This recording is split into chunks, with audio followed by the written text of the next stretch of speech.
ষড়যন্ত্রকারী মহল তারা নির্বাচনকে বানচাল করার জন্য এই ধরনের হত্যাকাণ্ডের সাথে তারা জড়িত হচ্ছে। আমরা খুব দৃঢ়ভাবে বলতে চাই, এই অন্তর্বর্তীকালীন সরকার আপনারা আইন শৃঙ্খলা নিয়ন্ত্রণে রাখতে ব্যর্থ হচ্ছে।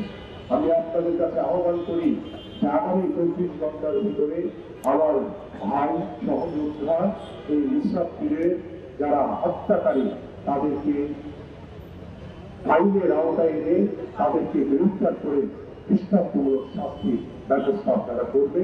তা না হলে বাংলাদেশের মানুষ এখন ঐক্যবদ্ধ হয়েছে, বাংলাদেশের মানুষ এখন অনেক সচেতন।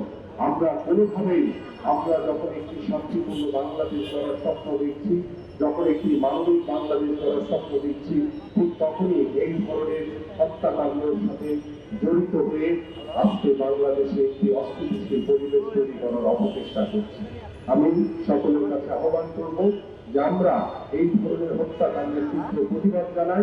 এই ধরনের হত্যাকাণ্ড যাতে আমার এই বাংলাদেশের প্রিয় মাতৃভূমিতে না হয়, আমি সকলকে সতর্ক থাকার জন্য আহ্বান করছি এবং আইন শৃঙ্খলা বাহিনীকে আহ্বান করব যে দ্রুত এই হত্যাকারীদেরকে আইনের আওতায় এনে তাদেরকে দৃষ্টান্তমূলক শাস্তির ব্যবস্থা করবে এবং আমরা আমাদের এই প্রিয় ভাই ইসরাত পীরের পরিবারের প্রতি সমবেদনা জানাই এবং আমরা দোয়া করি আমার এই প্রিয় ভাই ইসরাত পীরকে যাতে আল্লাহ পাক জান্নাতের উচ্চ মাকাম দান করে। এবং আমি আপনাদের সকলের কাছে আহ্বান করছি আমার এই প্রিয় ভাই ইসরাত পীরের জন্য আপনারা সকলে দোয়া করুন। আসসালামু আলাইকুম ওয়া রাহমাতুল্লাহি ওয়া বারাকাতুহু।